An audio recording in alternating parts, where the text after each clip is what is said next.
SIR factor, dream factor, anger factor, Bangla election নিয়ে একটা ছোট্ট একটু আলোচনা করব। তো আমরা প্রচুর আলোচনা দেখছি এই মুহূর্তে যে এসআইআরটা কীভাবে বাংলা ইলেকশনকে ইম্প্যাক্ট করবে বা ইম্প্যাক্ট করবে না বা অ্যাফেক্ট করবে বা করবে না। এবং অনেকে অনেক কিছু গবেষণামূলক আলোচনা করছেন, কিন্তু দুটো বিষয় নিয়ে খুব বেশি আলোচনা হচ্ছে না। একটা হচ্ছে ড্রিম ফ্যাক্টর, একটা হচ্ছে অ্যাঙ্গার ফ্যাক্টর। তো সেই দুটো ফ্যাক্টর নিয়ে একটু আলোচনা করব। তো সেই আলোচনা পূর্বে একটু এসআইআরটা নিয়ে বোঝা যাক, মানে এসআইআরটার কেন করা হয়েছে। এসআইআর মানে ইন ইটস ট্রু সেন্স বা সেটা তো আপনারা জানেন যে কেন এসআইআর করা হয়।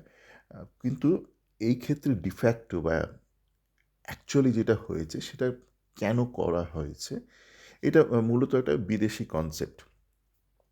তো আমাদের দেশে সেটা কিভাবে প্রযোজ্য হতে পারে, ধরুন বড় ইলেকশন যেগুলো হয়, যেমন মেম্বার অফ পার্লামেন্ট, যেখানে 7টা অ্যাসেম্বলি জুড়ে একটা ইলেকশন হয়। তো অনেক ক্ষেত্রে আমরা যেটা দেখি, ধরুন 7টার মধ্যে 6টা অ্যাসেম্বলিতে একটা পার্টি লিড নিল, ঠিক আছে, কিন্তু ষষ্ঠ একটা অ্যাসেম্বলিতে বিশাল সে একটা ডেফিসিট হয়ে গেল এবং সে গোটা পার্লামেন্ট সিটটা হেরে গেল। মানে 6টা অ্যাসেম্বলিতে সে এগিয়ে, ধরুন অল্প অল্প 10,000 10,000 করে 60,000 লিড নিল। আর ওই একটা অ্যাসেম্বলিতে সেখানে সে ধরুন 80,000 ডেফিসিট হয়ে গেল। তো মুসলিম অধ্যুষিত একটা অ্যাসেম্বলি, সেখানে 80,000 ডেফিসিট হয়ে গেল। আর বাকি অ্যাসেম্বলি যেখানে ধরুন হিন্দু অধ্যুষিত, মানে ধরুন হিন্দু মুসলিম মোটামুটি ইকুয়ালি ডিভাইডেড, সেখানে 10,000 10,000 করে করে 60,000 লিড পেয়েও সে হেরে গেল। তো তখন সেই পার্টিটা ভাবতে পারে, তাদের যদি সেই ক্ষমতাটা থাকে, যে আমি একটু ডিলিমিট করবো, মানে এই এই অ্যারেঞ্জমেন্টটাকে একটু চেঞ্জ করবো, মানে 6টাকে সাথে এই 7th যেখানে আমি 80,000 ডেফিসিট খেয়েছি একে রাখবো না, বরঞ্চ যেখানে হারছি লাগোয়া আর একটা পার্লামেন্টারি সিট যদি আমি হারি, সে যেখানে আমি জানি আমি 7খানার অ্যাসেম্বলিতে ডেফিসিট, আমি সেরকম একটার সাথে জুড়ে দেব করে, এই যেখানে আমার যে রিজনে আমার জেতার সম্ভাবনা আছে ওখানে অন্য একটা কাউকে ঢুকিয়ে দেবো। এই ছোটোখাটো অ্যারেঞ্জমেন্ট আপনি করতে পারেন, এটা বিদেশে করে। এবার সেটা আমাদের দেশে একটা অনুকরণ করা একটা স্বভাব আছে, তো ভাবলো অনুকরণ করে দিই। এবার এই অনুকরণ করে এটা না অত বাংলায় করা খুব মুশকিল, কারণ বাংলাটা মিশ্র একটা জাতি, মানে সবাই মিলেমিশে রয়েছে। তো সেখানে আপনার পক্ষে ম্যাথমেটিক্যালি নির্ণয় করা খুবই মুশকিল যে কাদেরকে সরালে আপনি আপনার ভোটাররা সরবে না, অন্য পক্ষের ভোটাররা সরে যাবে। আর ইন্ডিয়ার ডেটা ম্যানেজমেন্ট খুবই দুর্বল। আপনারা দেখবেন সাধারণ ব্যাংকে বলে every now and then periodically আপনার নো ইয়োর কাস্টমার করব। পিরিয়ডিক শব্দটা তারা ব্যবহার করছে কেন, তারা নিজেরও জানে না কতদিন অন্তর করতে হবে। কেন্দ্র থেকে যখন নির্দেশ আসে তখন তারা করে। পিরিয়ড কথাটা তো অর্থই না, প্রত্যেক 2 বছর হবে না 2 মাস হবে, কেউ জানে না, তারা নিজেরাও জানে না। যে কোনো একটা কাজে যাবেন দেখবেন বারবার একই ডকুমেন্ট চাইছে, কেন? ডেটা ম্যানেজমেন্ট খুব দুর্বল ভারতবর্ষে, এবং সেটা সবল করার আমি কোনো প্রয়াস দেখছি না। তো যেখানে বেসিক ডেটাটাই ম্যানেজ করতে পারে না, সেখানে আপনি ভাবছেন যে ডেটা অ্যানালিসিস করে কাকে তুলবো কাকে ছাড়বো, এত লজিক আউট অফ সিলেবাস এই মুহূর্তে ভারতে। তো সেই জন্য ওই এসআইআর থেকে অ্যাডভান্টেজ বাংলাতে কেউ ডাইরেক্ট পাবে না, ঠিক আছে? মানে দেখবেন অনেকে এই বিষয়টা তুলে ধরেছে, অনেকে তুলে ধরেননি, কিন্তু ওই বললাম অতটাও বুদ্ধি নেই, অতটাও মেধা নেই যে ধরে ধরে পিক অ্যান্ড ধরে ধরে আমার বিরুদ্ধ ভোটারদেরকে সরাবো, এটা খুব করা খুব কঠিন। এবার আসা যাক যে দুটো ফ্যাক্টর বলছিলাম, ড্রিম ফ্যাক্টর, অ্যাঙ্গার ফ্যাক্টর। ধরুন বা পারসেপশন ফ্যাক্টর, ড্রিম বা পারসেপশন ফ্যাক্টর।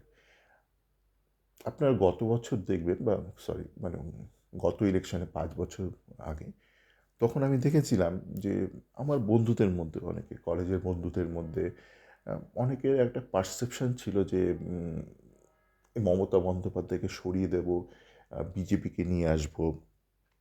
আর আরবান যে সেকশন তাদের মধ্যে তো একটা ছিল, একটা পারসেপশন ছিল, একটা স্বপ্ন ছিল তাদের মধ্যে।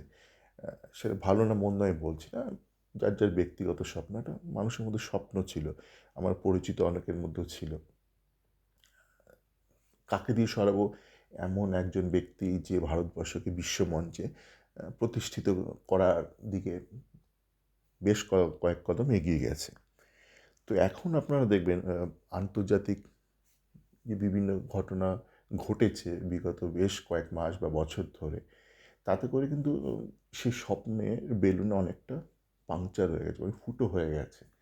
তো আমি দেখছি এখন বিভিন্ন সংবাদ মাধ্যমে, ইউটিউবে দেখছি যে প্রচুর ব্যক্তি, অল্প বয়সী, মধ্যবয়স্ক, তারা খুল্লাম গালমন্দ করছে ভারতের প্রধানমন্ত্রীকে বা ভারতের যে আন্তর্জাতিক যে কূটনীতি রয়েছে সেই সবকে খুব ওপেনলি গালমন্দ করছে। তো তার ফলে যেটা হবে হচ্ছে যে অনেকেই যারা ধরুন স্বপ্ন দেখতো যে একটা অন্ন ব্যবস্থা প্রতিষ্ঠিত করবে বাংলায়, যারা বর্তমানে ক্ষমতা আছে তাদের সরিয়ে দেবে, তাদের মধ্যে না ওই অ্যাড্রিনালিন ফ্লোটা হাওয়া হয়ে গেছে, না অনেকাংশে সেটা কমে গেছে। তো তার ফলে যেটা ঘটবে সেটা হচ্ছে যে ধরুন অনেকে যারা লাল শিবিরের ভক্ত, লালের ভক্ত, তো তারা অনেকে, আমরা জানি যে তার একটা স্বপ্ন ছিল যে মমতা বন্দ্যোপাধ্যায়কে সরিয়ে দেব, তারপর দেখা যাবে কি হবে। আমরা পদ্ম দিয়ে তৃণমূলকে সরিয়ে দেব, ঘাসফুলকে সরিয়ে দেব পদ্মের ডগা দিয়ে। তো তাদের না সেই স্বপ্নটা ভেঙে চুরমার হয়ে গেছে এই মুহূর্তে। তো তারা কতজন ভোট দিতে যাবে আমরা সেটাও জানি না। ওই যারা বললাম না, লাল হস্তে পদ্মের ডগা নিয়ে খুঁচিয়ে বার করতে করার একটা স্বপ্ন দেখেছিল, তারা আদৌ ভোট দেবে কিনা খুব সন্দেহ এই বছর। ভোট দিলেও তারা হয়তো নোটাকে দেবে, বা তারা হয়তো লালেই ফিরে যাবে। সেই সম্ভাবনা বা সেই ফ্যাক্টরটাকে আপনি অবজ্ঞা করতে পারেন না, যে এই ড্রিম ফ্যাক্টরটা, ঠিক আছে?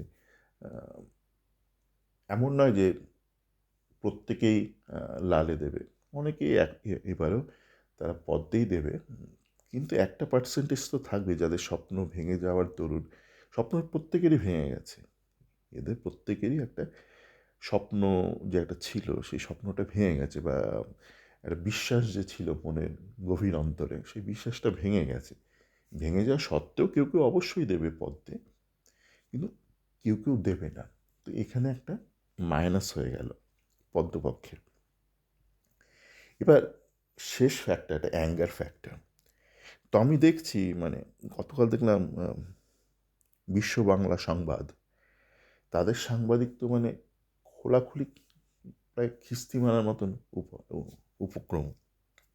এটা কিন্তু 5 বছর আগে আমরা দেখিনি। 5 বছর আগে আমরা দেখেছিলাম যে তৃণমূলের পন্থী সাংবাদিকরা বা একদম ঘোর তৃণমূল সমর্থকরা, তাদের মনে একটা ভয় ভয় ছিল কি হবে না হবে। তো তারা খুব সন্তর্পণে তৃণমূলের হয়ে কথাবার্তা বলতো, মানে একদম লাগাম ছাড়া কথাবার্তা তারা বলতো না। কিন্তু এই মুহূর্তে আমরা দেখছি রাস্তাঘাটে সাধারণ মহিলা থেকে শুরু করে আমলাদের আচরণটা, আর নাইবা বললাম, মানে আমলাদের আচরণ থেকে আপনারা বুঝতে পারবেন যে একই ব্যবস্থা চলবে নাকি একটা পরিবর্তন আসবে। সেটা অনেকেই বলেছে, আমার বলার অপেক্ষা রাখে না, যারা প্রতিষ্ঠিত সাংবাদিক তারা বলেছে। তো আপনারা দেখবেন সাধারণ মানুষ, সাধারণ ইউটিউবার যারা পদ্মপক্ষে নয়, তারা খোলাখুলি যাচ্ছে তাই কথাবার্তা বলছে পদ্ম শিবিরের স্থানীয় নেতাদের, বা এই পান বিড়ি মশলা এসব নেতাদের, বা যারা দূর থেকে আসছেন গুটখা এসব প্রত্যেকটি নেতাকে মানে খুললাম একদম যাতা বলছেন। তো সেখান থেকে একটা আন্দাজ আপনি পেতে পারেন। এবার যে অ্যাঙ্গার ফ্যাক্টরটা যেটা বলছিলাম সেটা হচ্ছে, দেখুন যে কোনো একটা ইলেকশানে কিছু ভোটার থাকে যারা ভোট দিতে যায় না, কুড়ে বা ল্যাথ যাই বলুন, লেজি। তো সেই ফ্যাক্টরটা কিন্তু মোটামুটি একটা কনস্ট্যান্ট থাকে। কে ঘুরে আবার যাবো না, আবার কে যাবে, ভোটের দিন চলো একটু ঘুরে আসি, এটা একটা থাকে একটা একটা কোনো ইলেকশনে মোটামুটি দেখবেন না মানে সবাই ভোট দিতে যায়, 100% ভোট পড়লো। আর ভারতের মতন কলকাতা বাংলার মতন ডেমোগ্রাফিতে তো আলোই হয় না। তো সেই ফ্যাক্টরটা একই থাকবে যাদের জীবনে খুব একটা স্বপ্ন নেই, তাদের ক্ষেত্রে মানে পদ্ম শিবির বা লাল শিবির ওই একই ফ্যাক্টরটা থাকবে, আলাদা কিছু নতুন করে ঘটেনি। কিন্তু একটা রাগ খুব পুঞ্জীভূত হয়েছে ঘাসফুল শিবির বা তৃণমূল শিবিরে। তো যেই তৃণমূলের ভোটার কুড়েমি করে যেত না, যদিও আমরা জানি গ্রাউন্ড লেভেলে একটা খুব স্ট্রং ভোটার মেশিনারি কাজ করে তৃণমূলের, তবুও 100% ভোট তো হয় না, না যে 100% তৃণমূল ভোটাররা যায় না, কোনো পক্ষেরই যায় না। কিন্তু এইবার মানুষের যেরকম রাগ দেখছি আমি রাস্তাঘাটে, মানে রাস্তাঘাটে হেঁটে নয়, আমাদের এই মুহূর্তে ভারতেই নেই, এই বিভিন্ন ভিডিও মারফত যেগুলো দেখছি, মানুষের যে সাধারণ মানুষের রাগ, প্লাস রাগটা না বোঝার কিছু নেই, তাতে করে দেখবেন ওই অ্যাঙ্গার ফ্যাক্টরের ফলে তৃণমূলের যেই শতাংশ ভোটার সাধারণত ভোট দেয় না, তারাও এবারে কিন্তু ভোট দিতে যাবে। তো সেই ফ্যাক্টরটাও কিন্তু পদ্ম শিবিরের বিরুদ্ধে যাবে। তো শেষমেশ পদ্ম শিবির কোথায় গিয়ে নামবে আমরা জানি না। গত বছর 77 ছিল, একটা স্বপ্নের মাঝে ছিল, কোনো অ্যাঙ্গার ফ্যাক্টর ছিল না, সেখানে 77 ছিল। এখন এই দুটো ফ্যাক্টরের ফলে সেই 77টা নামতে নামতে কোথায় গিয়ে নামবে দেখার একটা কৌতূহল রইল। তো এই আলোচনাটা মূলত যারা একটু ঠান্ডা মাথায় ভাবতে ভালোবাসে তাদের জন্য। সকলে ভালো থাকবেন।